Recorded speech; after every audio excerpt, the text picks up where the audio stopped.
Je m'appelle Emily. J'ai 31 ans et ce que je m'apprête à avouer vit en moi comme une blessure silencieuse. Vous est-il déjà arrivé de regarder votre propre vie sans la reconnaître? Tout a commencé le jour où j'ai compris que la vie que j'avais construite n'était pas celle que mon cœur désirait vraiment. Quand j'ai épousé Jason, mon amour d'université, je croyais que nous étions inébranlables. Il était le genre d'homme que l'on admire, calme, posé, fiable, celui qui n'oublie jamais un anniversaire, qui s'assure que les factures sont payées et que la maison reste debout malgré toutes les tempêtes. Pendant des années, je me suis dit que c'était ça, l'amour, la constance, la fiabilité, le confort. Mais quelque part en chemin, le confort est devenu silence. Nos rires se sont éteints, remplacés par des emplois du temps et des soirées polies. J'ai essayé de me convaincre que c'était normal, que le vrai mariage parlait moins de papillons et davantage d'endurance. Mais au fond de moi, il me manquait le battement, l'élan, la sensation que l'amour pouvait encore me couper le souffle. Puis il y a eu Noah. Il n'était pas un étranger, c'était le plus proche ami de Jason, quelqu'un qui faisait partie de nos vies depuis des années. Et pourtant, soudain, il était différent. Il dégageait une énergie qui remplissait chaque espace où il entrait, une énergie qui rendait tout un peu plus vivant. Là où Jason planifiait chaque chose à la minute près, Noah vivait à l'instinct. Et quand il me regardait, c'était comme s'il voyait la part de moi que j'avais oubliée. Tout a commencé innocemment. Des plaisanteries partagées, des regards rapides, des conversations qui s'étiraient plus longtemps qu'elles n'auraient dû. Je me disais que c'était sans danger, mais peu à peu nos mots sont devenus chargés, nos silences passent étaient plus lourds. Chaque fois qu'il passait, mon cœur me trahissait, s'emballant d'une manière que je ne pouvais pas contrôler. Mais que se passe-t-il lorsqu'un seul instant change tout? Un soir, alors que Jason était en déplacement, la frontière entre l'amitié et autre chose a disparu. Un regard s'est attardé, un souffle s'est suspendu, et dans cet instant unique, l'air était électrique, dangereux. J'aurais pu reculer, j'aurais dû, mais je ne l'ai pas fait. Quand cela s'est produit, ce n'était pas seulement du désir, c'était une libération. Des années de désir silencieux ont éclaté d'un seul coup. La culpabilité a été immédiate, vive. Mais en dessous, il y avait quelque chose que je ne pouvais pas nier, une part de moi qui s'éveillait après des années de sommeil. Après coup, je me suis regardée dans le miroir, cherchant la femme que j'étais avant cette nuit-là. Elle avait disparu. Celle qui me faisait face était à la fois terrifiée et vivante. Je me suis dit que c'était une erreur, que je pouvais l'enterrer sous le silence.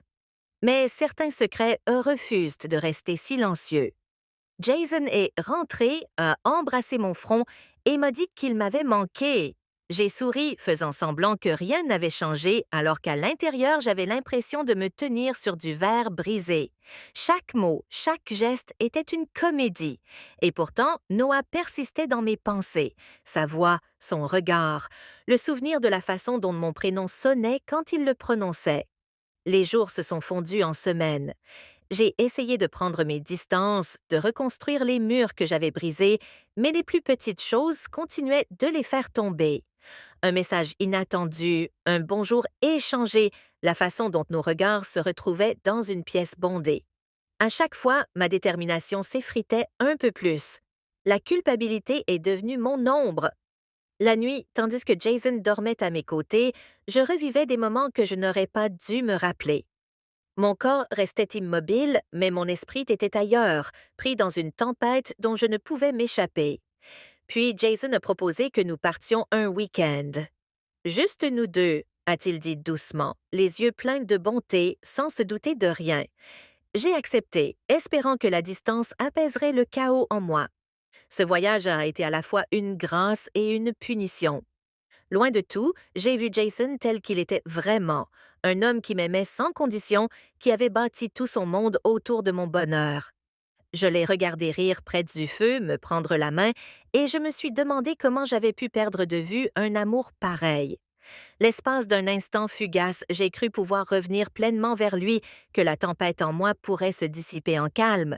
Mais quand nous sommes rentrés, Noah était là, Un seul regard et chaque fragile parcelle de contrôle que j'avais construite s'est effondrée.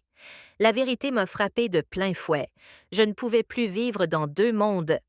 La sécurité silencieuse de l'amour de Jason et l'attrait sauvage et dévorant du toucher de Noah ne pouvaient pas coexister. L'un détruirait l'autre et tous deux me détruisaient lentement. Aujourd'hui, chaque matin pèse plus lourd. Le sourire de Jason porte une confiance que je ne mérite plus. L'absence de Noah ressemble à une blessure qui refuse de guérir. Je traverse mes journées en faisant semblant que tout va bien, mais à l'intérieur, c'est le chaos. Une tension constante entre la culpabilité et le désir, la sécurité et l'élan. Je ne sais pas comment cette histoire se termine. Peut-être que la vérité éclatera et réduira tout en miettes. Peut-être que je la porterai en silence jusqu'à la fin de ma vie. Tout ce que je sais, c'est que ce que j'ai ressenti avec Noah était réel, brut et effrayant, mais réel. Et parfois, les choses qui nous ruinent sont les mêmes que celles qui nous rappellent que nous sommes encore en vie. Maintenant, des bougies, mon vin préféré, la chanson de notre mariage en fond sonore. Mais pendant qu'il parlait, je n'entendais qu'Adam. Sa voix, son rire, ces mots qui résonnaient dans ma tête.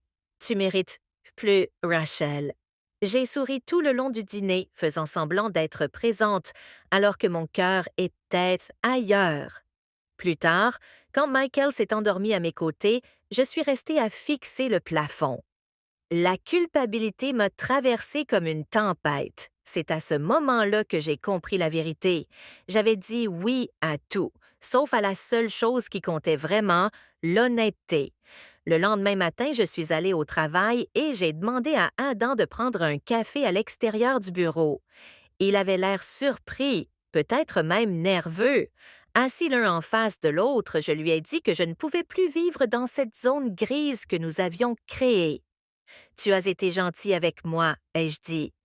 Tu m'as rappelé que je suis encore vivante, mais je dois retrouver ce sentiment sans toi.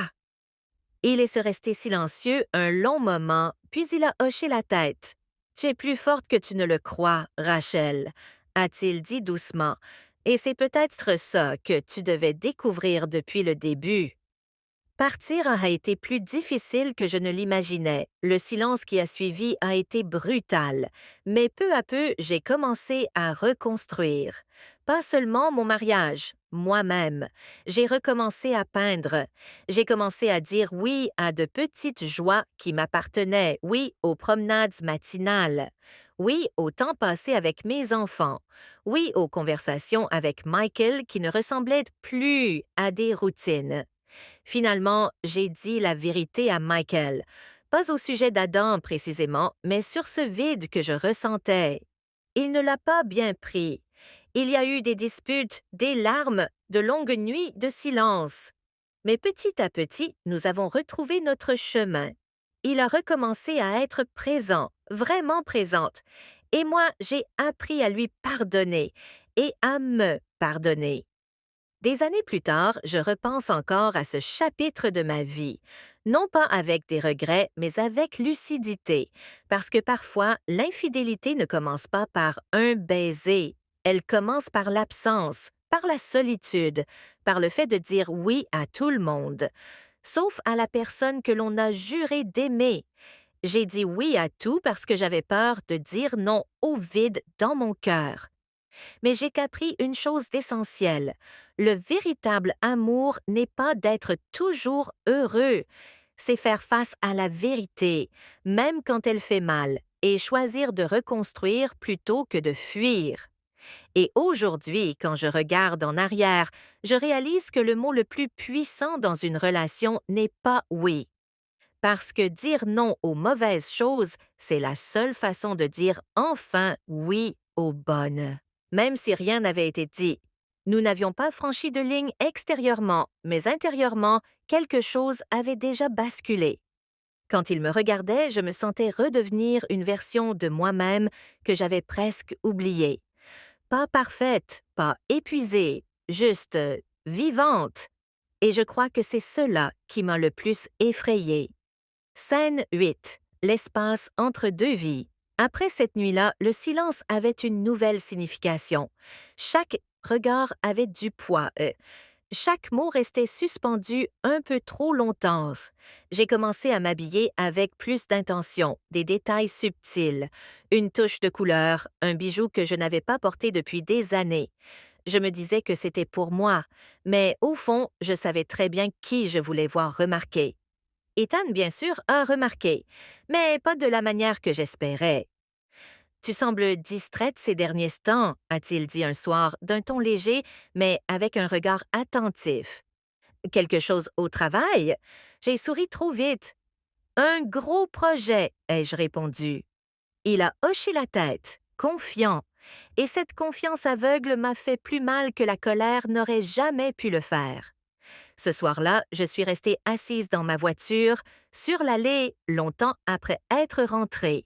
La lumière du salon brillait doucement à travers la fenêtre. Une image parfaite de paix domestique.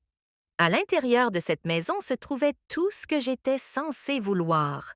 Et pourtant, assise là dans l'obscurité silencieuse, je me sentais étrangère à ma propre vie. Scène 9, la pluie qui a brisé le silence. Une semaine plus tard, la pluie est revenue. Une de ces pluies de Seattle qui semble interminable, douce, régulière, rythmée, le genre de pluie qui rend tout plus lourd et plus intime. Il était tard lorsque Lucas m'a proposé de me raccompagner. Allez, tu vas être trempé, a-t-il dit avec légèreté. J'ai hésité, puis j'ai accepté. Le trajet s'est fait dans le calme. Les essuie-glaces balayaient le pare-brise dans un mouvement lent et hypnotique. Nous parlions de travail, de musique, de rien d'important.